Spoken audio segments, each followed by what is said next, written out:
Oi, gente. Nosso assunto de hoje é o feudalismo. Onde aconteceu o feudalismo, professora? O feudalismo, gente, aconteceu na Europa Ocidental.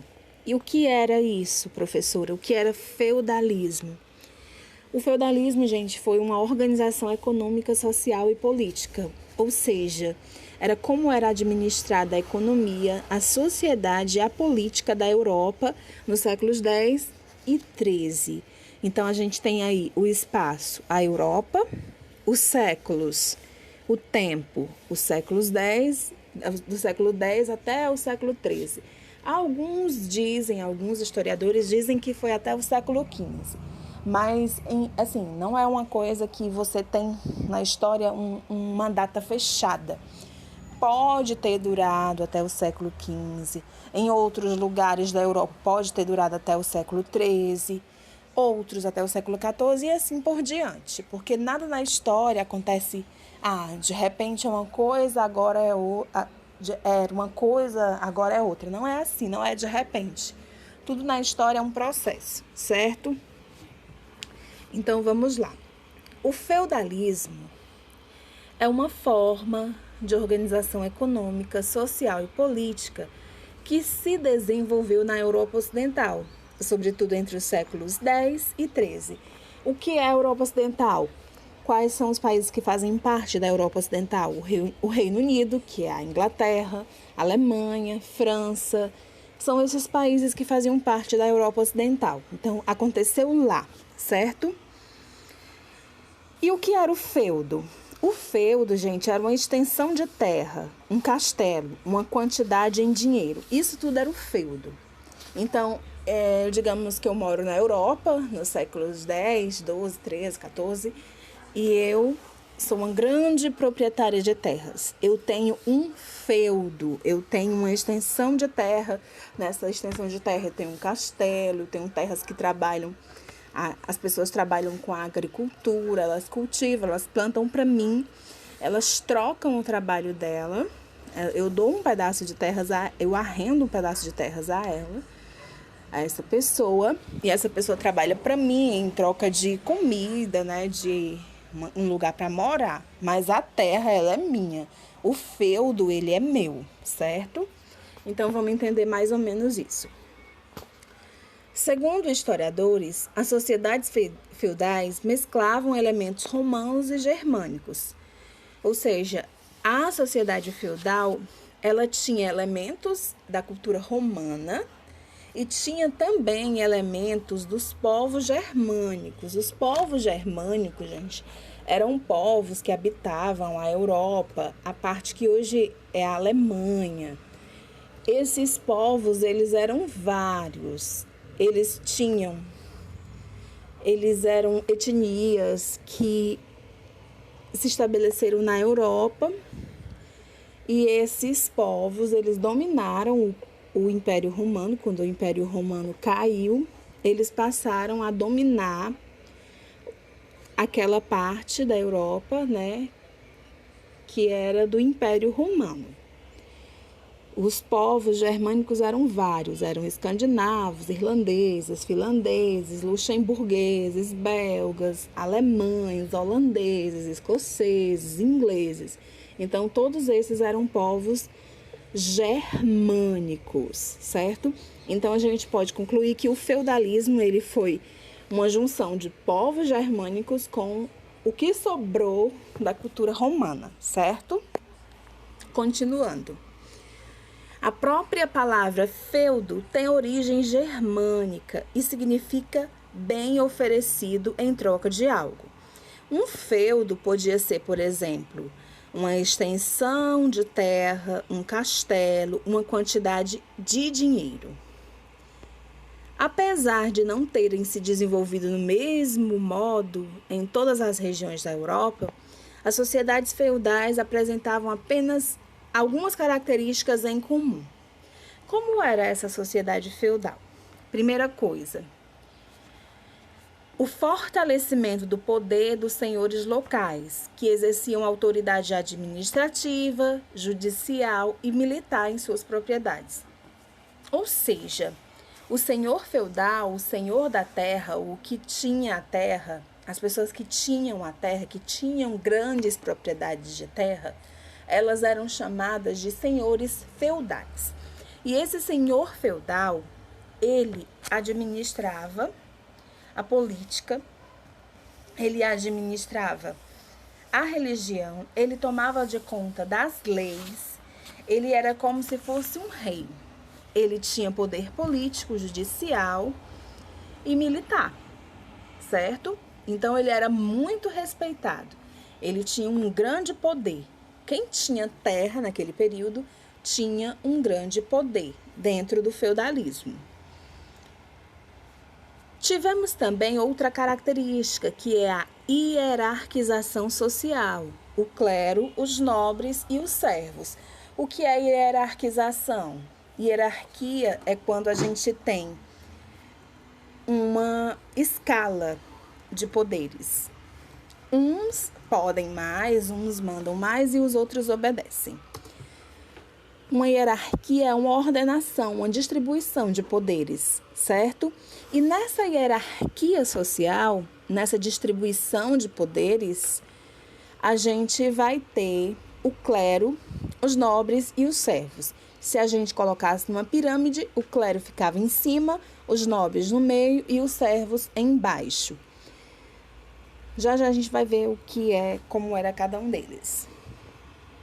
O domínio dos senhores locais sobre um conjunto de servos que trabalhavam no campo. Ou seja, a gente vai ter um senhor feudal, um senhor local.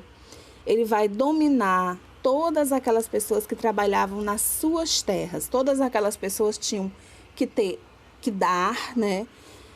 Que ser obedientes àquele senhor que estava emprestando a sua terra para que eles trabalhassem. A gente vai ter também o declínio das atividades urbanas e a ampliação das atividades rurais, como a agricultura e a criação de animais. Ou seja, a gente vai ter uma Europa aí, onde o centro do poder vai ser a terra. A agricultura, plantar, as plantações, o cultivo e a criação de animais vão ser as principais atividades econômicas da Europa. A gente vai ter aí a ruralização, ou seja, o espaço rural vai ser o espaço mais importante da sociedade medieval, certo? Da sociedade feudal. A consolidação do poder religioso, político e econômico da Igreja Católica. Nós vamos ter nesse período, no feudalismo, a Igreja Católica mandando e os outros obedecendo. Tudo que a Igreja Católica falava era tido como lei e a Igreja Católica, nesse momento, vai ter um grande poder sobre a vida das pessoas. A gente vai conhecer agora o que vem a ser suzerania e vassalagem. O que seria isso? Esses nomes tão estranhos, tão diferentes. Vamos lá. Suzerania e vassalagem. No feudalismo, houve o fortalecimento do poder local dos nobres. Esses nobres, eles tornaram-se senhores feudais, porque eles detinham terras recebidas como feudos. Então, os nobres, a classe dos nobres eram os senhores feudais. Eu só podia ser senhor feudal se eu fosse nobre, porque o nobre era quem detinha a terra. Era considerada a classe mais importante, depois do clero. O senhor feudal governava seu território, onde podia cobrar impostos, manter exércitos e julgar crimes. Para manter o poder, a nobreza feudal estabeleceu entre si relações de fidelidade da seguinte maneira. Aquele que tinha mais terras era chamado de suzerano. Ele concedia uma parte delas a um outro nobre, que era denominado vassalo. Então, assim, se eu tivesse mais terras, eu era um suzerano. E se eu tivesse essas terras, eu podia conceder uma parte dessas terras, um feudo, que era uma parte dessas terras, para outro nobre, para outra pessoa que tinha menos terras ou que não tinha tantas terras. Esse outro nobre, ele era denominado vassalo. Em troca, o que o vassalo tinha que me dar? Eu, como suzerana, que eu doei uma parte das minhas terras para ele, né? Então, ele vai fazer o quê? Ele devia fidelidade ao suzerano e também devia prestar-lhe diversos serviços. Então, nada era de graça. Tudo era uma troca, uma relação de troca. Eu tinha mais terras, eu emprestava essas terras a um vassalo que ficava com essas terras, mas aí esse vassalo ele teria que me obedecer, ele teria que estar sobre o meu poder, ele teria que ter obediência para comigo.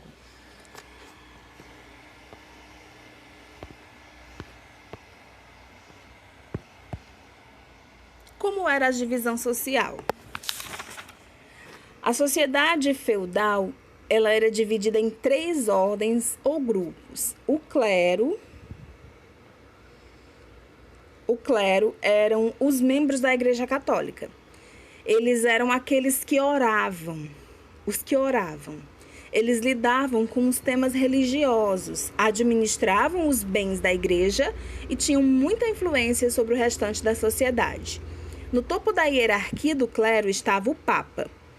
Então, o membro mais importante da Igreja Católica era o Papa, assim como o é até hoje, né? O membro mais importante da Igreja Católica é o Papa.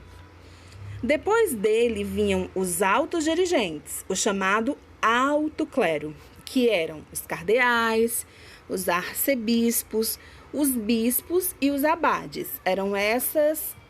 Era essa a hierarquia do clero, certo? Os cardeais, os arcebispos, os bispos e os abades. Cada um deles com o seu poder, cada um deles com o seu prestígio. Logo abaixo estavam os sacerdotes e os monges, que formavam o chamado baixo clero, certo? Que eram os menos importantes da igreja, mas que também têm a sua importância. Mas eram os mais simples, né? Os que tinham os cargos mais simples, como existem até hoje. Dentro da Igreja Católica existe essa hierarquia, essa ordem, essa divisão de poderes entre os que mandam mais, os que são mais importantes dentro da igreja e os que estão abaixo deles. Existia a nobreza. A nobreza, gente, são os que combatem. A nobreza eram os donos de terra. Eles dedicavam-se principalmente às atividades militares, ou seja, eram eles que faziam a defesa daquele território. Entre os nobres havia uma hierarquia também.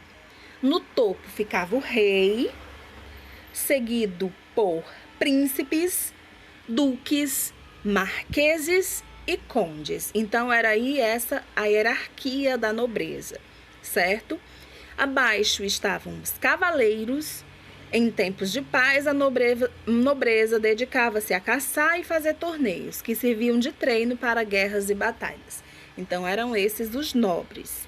E os trabalhadores, como o próprio nome diz, eram aqueles que trabalhavam. Era a maioria da população, sustentava a sociedade com o seu trabalho, e entre os trabalhadores estavam os artesãos, os comerciantes, os camponeses. A maior parte dos camponeses eram servos, que não tinham liberdade.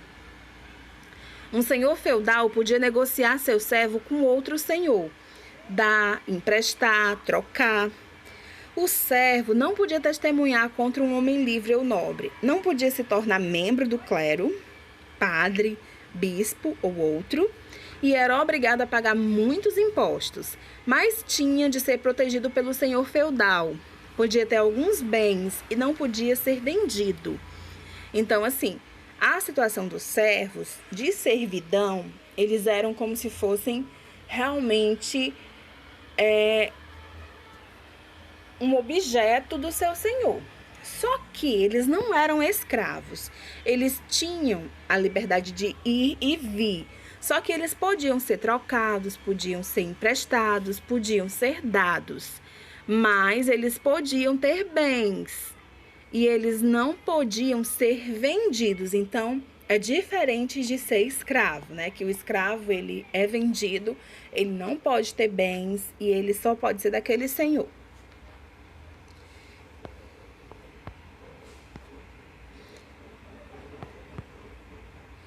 Aqui a gente vai ter a imagem de um feudo. O feudo era o quê? A porção de terra. Todas essas terras aí era o feudo.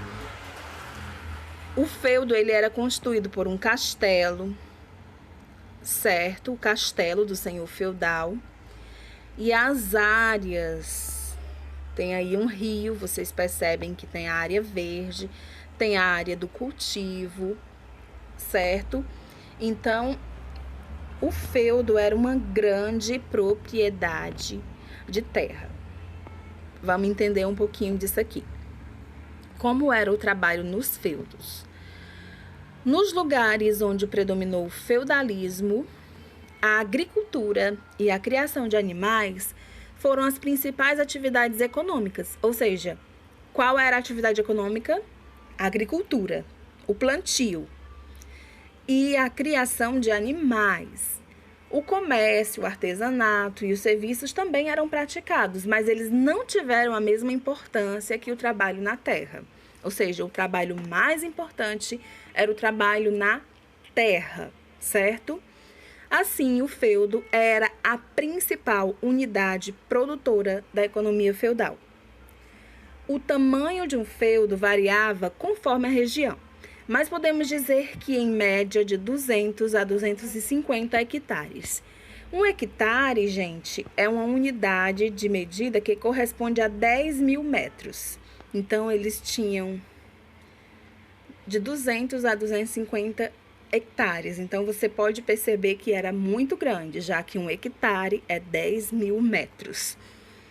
Uma área de 200 hectares é uma porção de área de 2.000 metros quadrados ou 2.000 quilômetros.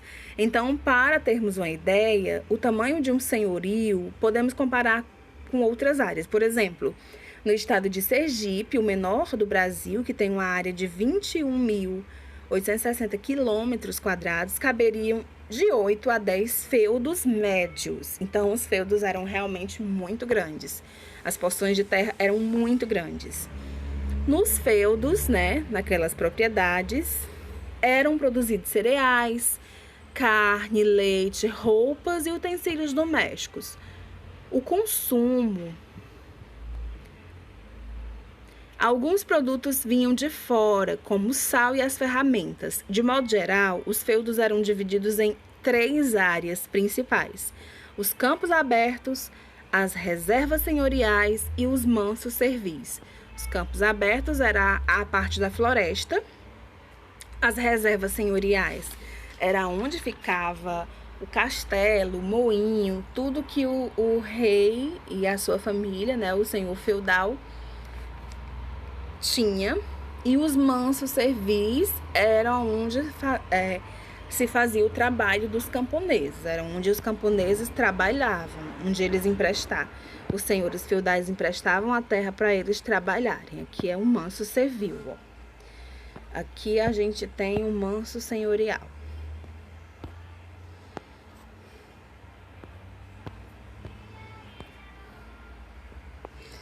Como era a condição?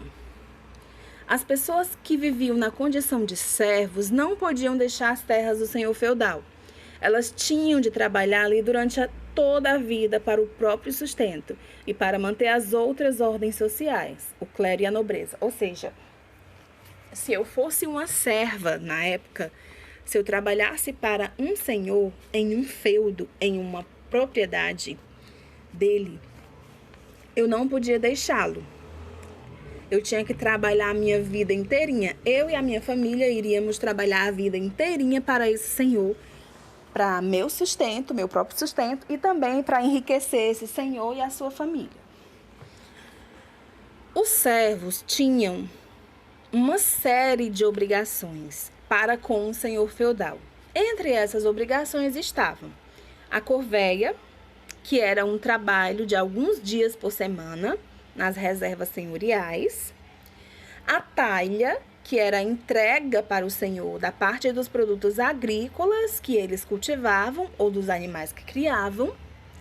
E a banalidade, que era uma taxa paga ao senhor pelo uso de celeiros, fornos e moinhos. Então, as obrigações servis eram essas. Percebam que não era nada fácil ser um servo, né, nesse processo todo.